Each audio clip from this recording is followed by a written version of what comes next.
Hey, what's going on, everyone? About 6 weeks ago, I did a photo shoot, and I want to give you an update on how the photo shoot went and how things have been going since the photo shoot. And I'm also going to share some things that are happening inside our program, the Total Life Fitness Academy, my thoughts on a lot of things going on right now, and just kind of rant. This is going to be more of an off-the-cuff episode. And if you like episodes like these, great. Let me know. Love to hear your feedback. And if not, just pretend like it never happened. So for those who don't know who I am, my name is Luke Briggs. I'm the owner of the Total Life Fitness Academy, where we specialize in helping parents and busy professionals lose body fat, build muscle, and have more energy. I've been a coach for about 11 years, and I've worked with nearly 3,000 clients. So a few weeks ago, I did a photo shoot. So I spent, a few months training for a photo shoot and cutting down, losing body fat, developing muscle tone so I could do a photo shoot. And I just like having things to train for. I'm not like trying to get in a magazine or anything like that. It's more so I want to use these photos for stock photos and social media and all those things. So I've done two photo shoots before. And the first two photo shoots I did, I used a lot of like just shirtless, me looking ripped and shredded type photos that were obviously, touched up a little bit by the photographer. And this time I wanted more like lifestyle shots. Like I still got those shots of me, looking fit, looking ripped, but I also got more shots of just like lifestyle based photos that are going to be more usable for me in content. So I did the photo shoot at home. We have a home gym here, and I wasn't quite sure how it was going to turn out, like how the lighting and everything were going to be compared to the gyms that I had done it in previously, because I've done two other photo shoots before, and both times we did them in gyms. So I was a little bit concerned that the photos weren't going to turn out as well, but they actually ended up turning out really well. Had a really great photographer, Wesley, who did the last ones as well. Got a lot of great shots, and now we have a lot to use in the future. And to be honest, on photo shoot day, I woke up that day and I just said to myself, like, holy cow, I don't feel ready for this at all. I feel like every time I do a photo shoot, it's like I never actually feel ready for it. You're always like, oh, I should be a little bit leaner. I should be a little bit more muscular, but you just go with what you have. So for me, I just, got up. My plan was, I ate at about 6 a.m. that day. Then I ate another meal at 8. Then I ate another meal, 9:30 or 10, just like a small meal. And then the photographer got there a little bit after 10. We probably had about a 3-hour photo shoot. We talked a little bit in the middle of it as well. And, photos ended up actually pretty well. So I actually did not have a cheat meal after that. A lot of people starve themselves leading up to photo shoots, and then they have like this big binge fest the night after the photo shoot. And I said to myself at the time, like, I actually don't feel the need to do that. Like in the past, the two other times I did, but I didn't feel the need to do that because I really like the foods that I eat for the most part. I don't really dread each day. Like I'm not just having like, chicken and sweet potatoes and broccoli for every meal. Like I actually eat some pretty good stuff that I like. So I didn't feel the need to binge.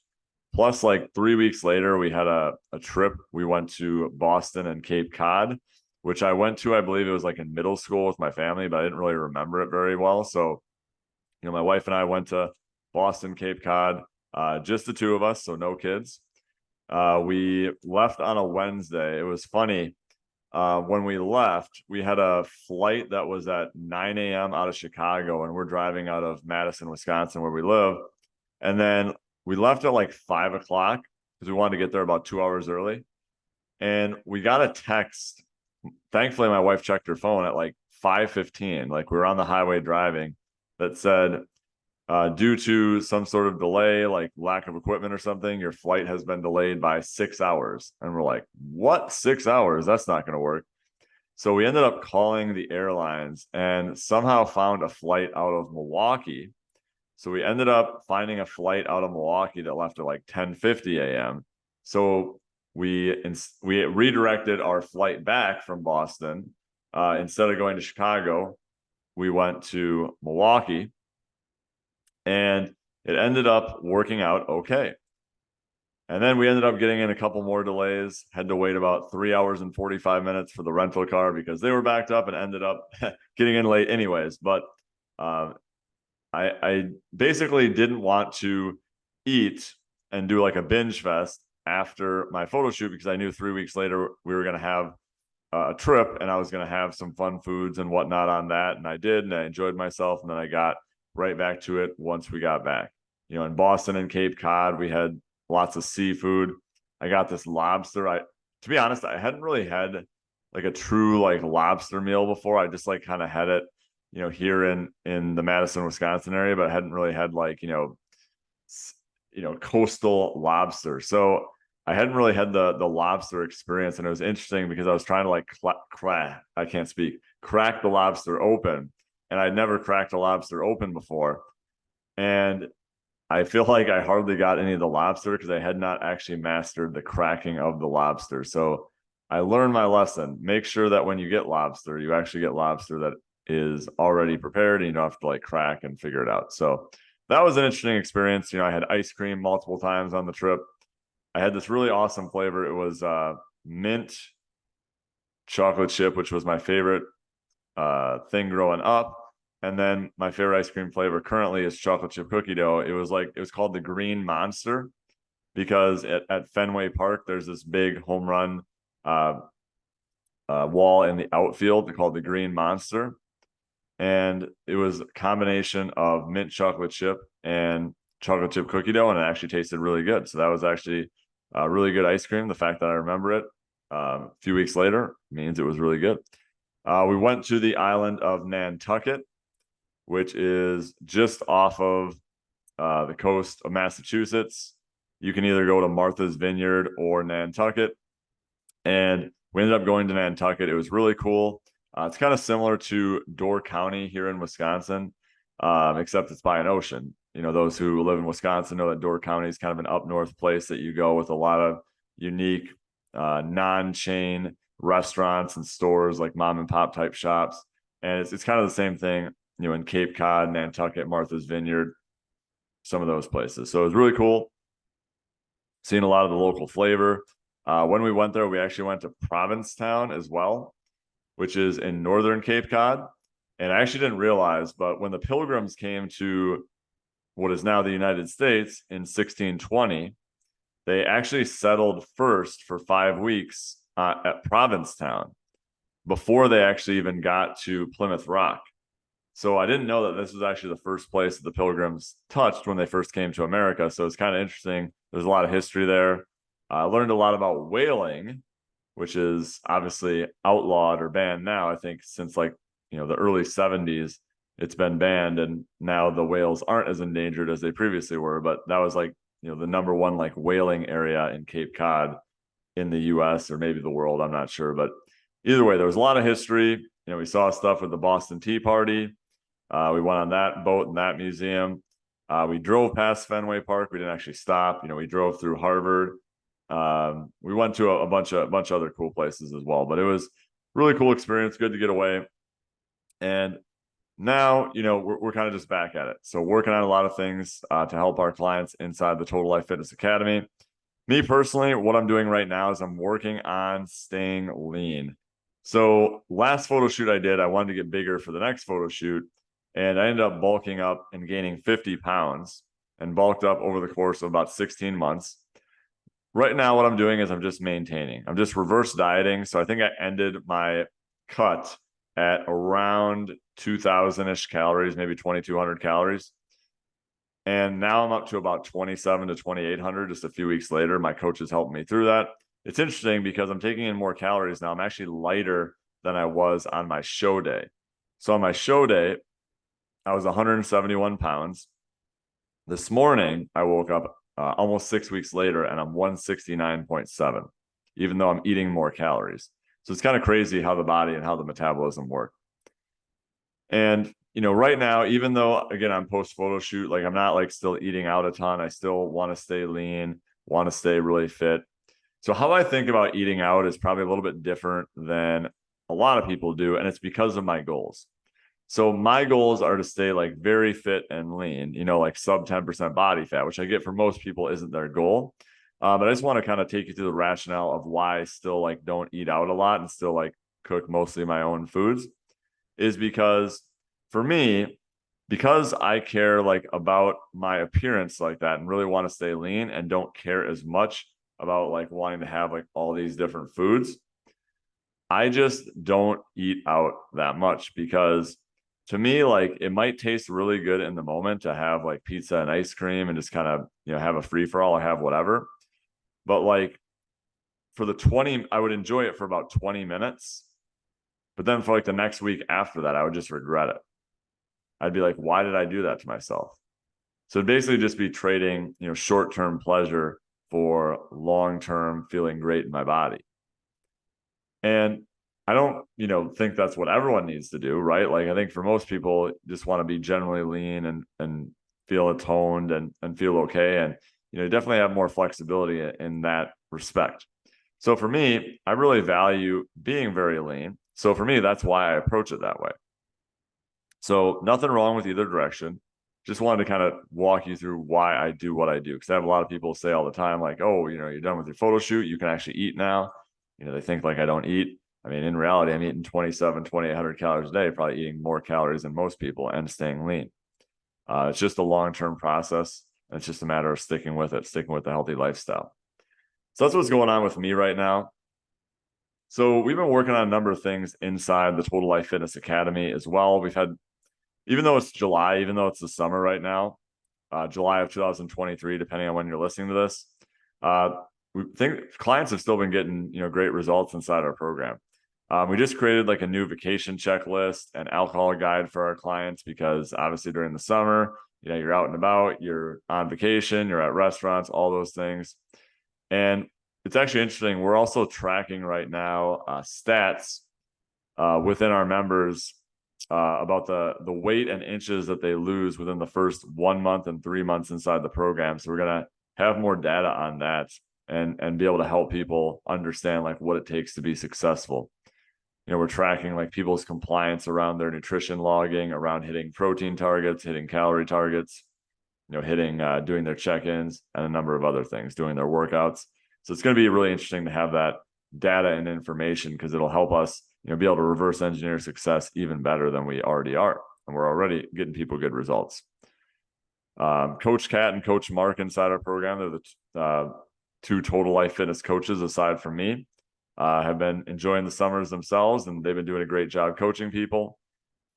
We have a number of member wins recently, like Kim, who's in our program, just hit her goal weight of 145. She's been in the program maybe 3 months or so, been at multiple of our in-person events that we've had. We in Madison here locally have group hikes every once in a while. We have strength camps. We're actually going to have a couple top secret parties coming up here in the future. Nathan, who's been in our program for almost 5.5 years now, at 53 years old, like he sent me like this flexing picture of himself the other day. I'm like, he was like looking really ripped for 53 years old. And when he first started, like he was doing cardio every day, trying everything under the sun to be able to lose weight, couldn't. And then since joining our program, like he's sustained like a 25 to 30 pound weight loss over 5 years. And he's like way more muscular too. So he's like completely different body composition. So one of our members, Kevin, he's a triathlete. He also is a dad of 3 kids, teacher, works full time. He's also a college professor, also like coaches his kids' sports teams. Like, I don't even know how this guy does what he does, but he just hit his goal weight of 165. And maybe 8 to 10 months ago, he was at 200 pounds. So he's lost 35 pounds and 9 inches off his waist. He's absolutely crushing it. He's rocking it right now, feeling really good. Sarah, another one of our members, super active in our community. She's down about 20 to 25 pounds in the last several months since joining our program. Carly dropped 25 pounds in her first 6 weeks in the program.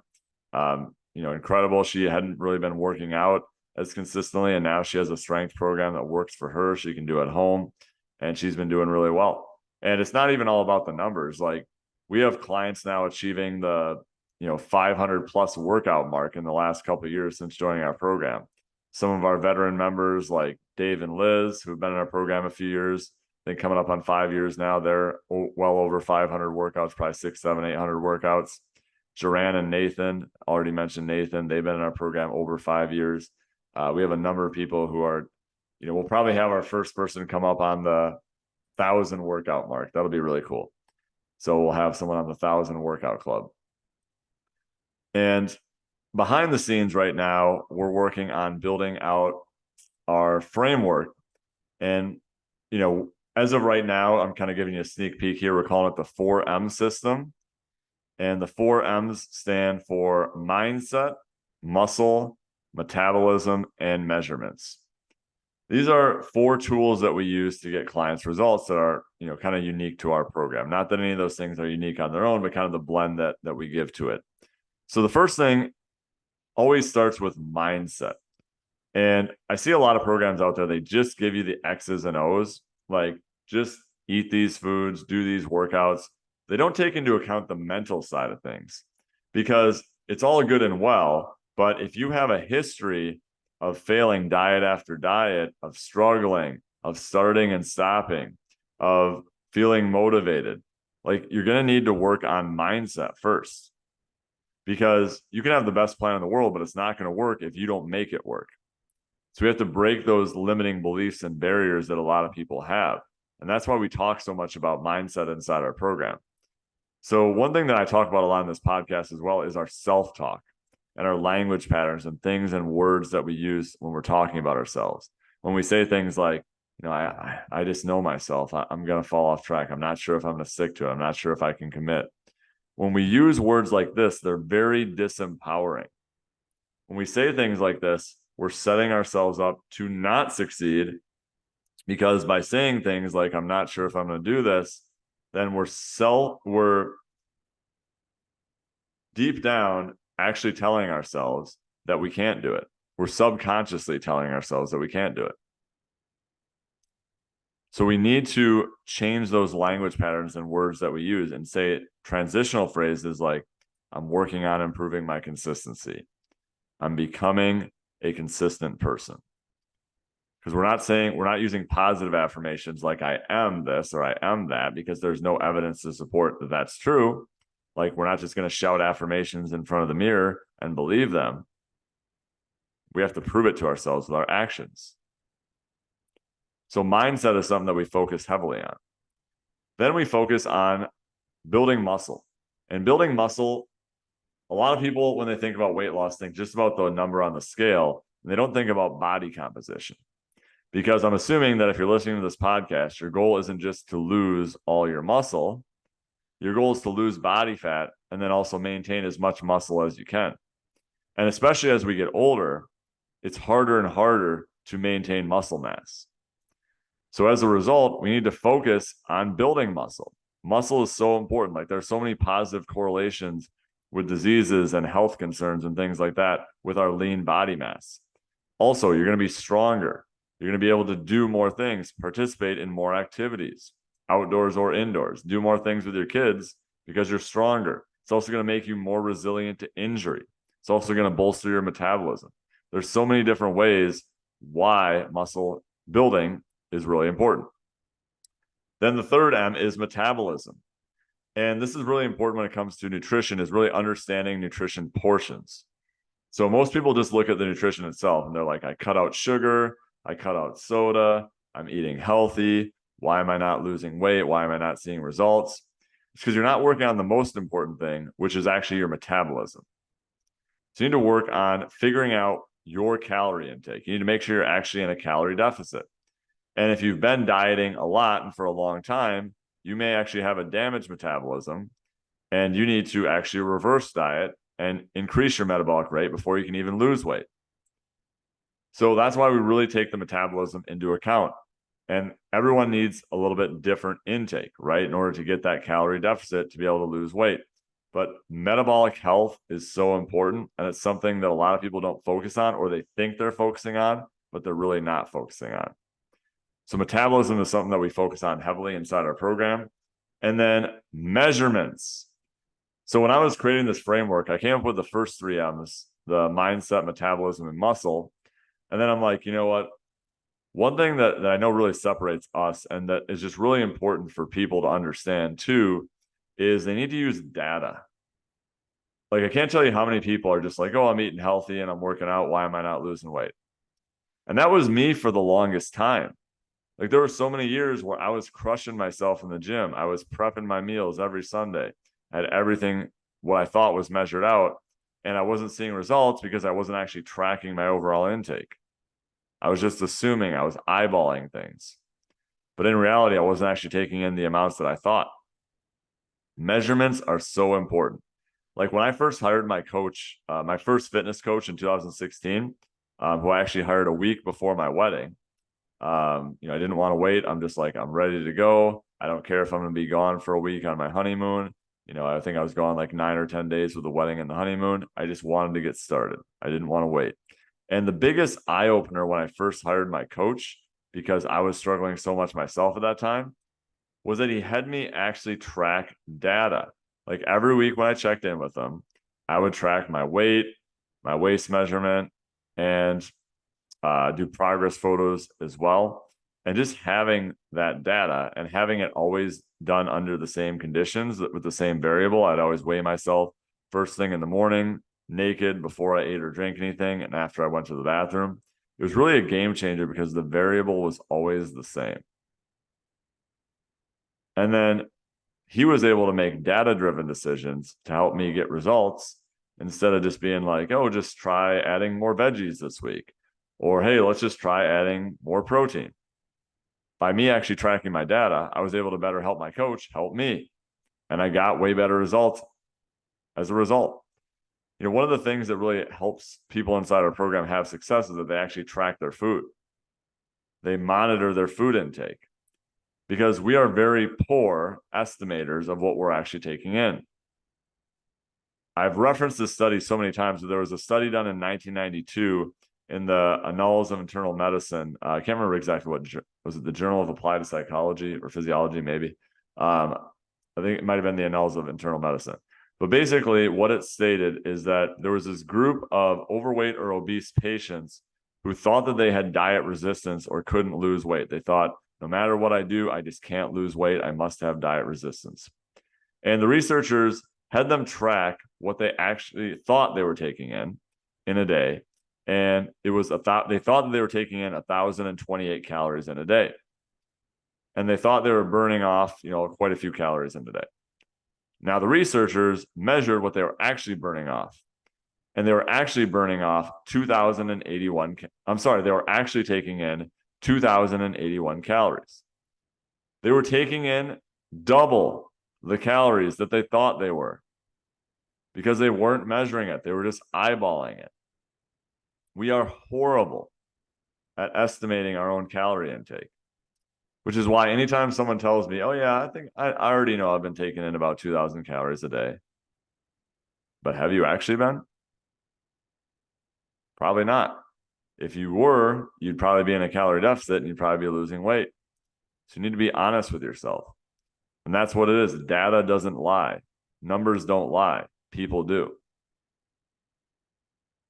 Use data, use measurements, not just drama. We always say we use data, not drama, when it comes to making decisions for how to help people inside our program. So we're working on that framework of building it out. Our mindset, muscle, metabolism, and measurements, our 4M framework of how we help people get results.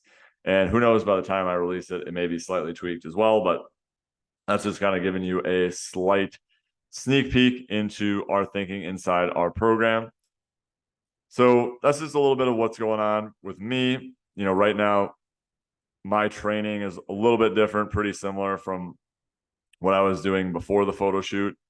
So, right now I'm doing 4 times a week training. In the last few weeks, I've actually gone back to doing 2 lower body and 2 upper body workouts. Previously, I was doing 3 upper body and 1 lower body, but I guess I caught the bug for doing lower body exercises again. Actually, I'll tell you what it was. When I was in Cape Cod, we were staying in a town in Cape Cod, and usually like they'll have some sort of hotel weight room or something like that. It'll be like dumbbells up to 50 pounds, maybe some cardio equipment, maybe a bench here, nothing that great. So I was searching I realized that we were staying in like a bed and breakfast, and I realized that where we were staying didn't actually have a workout room. So when I got there, I actually searched for gyms around us, and I found this gym around us. And I was looking at the pictures. I'm like, holy cow, this gym is amazing. And I walk inside there, and it's like literally like my dream gym. It has like every, piece of fitness equipment you could want. I mean, it has like machine lateral delt raise. It has like multiple, hip thrust machines, multiple leg press variations, multiple hack squats, um, multiple pec flies, like multiple different leg curl variations from like all the best brands. And I'm like, holy cow, if this gym were like right next to me, or I just used all this equipment all the time, like that would be like in heaven. It was amazing. So I ended up working out like an extra day that week and doing like an extra leg workout. And I'm like, okay, I think I want to do 2 leg workouts now. So I kind of decided that I want to start working on growing my legs a little bit more again. So I've been doing the last several weeks, been doing 2 times per week of legs again, and then just increasing the volume on my upper body days. So I'm, instead of doing 2 chest and back workouts and 1 arms and shoulder, I'm doing chest, back, arms, and shoulders all in the same day, twice a week. And before my photo shoot, I wasn't doing any cardio. I was just doing 12,000 steps a day. And since then, I've been sticking with 10,000 steps a day. I still go for my morning walk. I get over 4,000 steps first thing in the morning just to make sure that I'm not catching up throughout the day because, I'm going to be honest. I think since I've sat down today, I'm looking at my watch. Right now, I'm at 8,400 steps. It's a little after 3 o'clock right now. I think I've probably taken like 700 steps in like the last 6 hours. So I'll definitely get some more steps in here in a little bit. But I'm still doing abs every day as well. Like I didn't train abs until I got a lot leaner, but I do like keeping some visibility in my abs. It's just something that I've been doing. I do it even on Saturday, Sunday, Wednesdays, my off days, because I train on Monday, Tuesday, Thursday, Friday, 2 upper, 2 lower.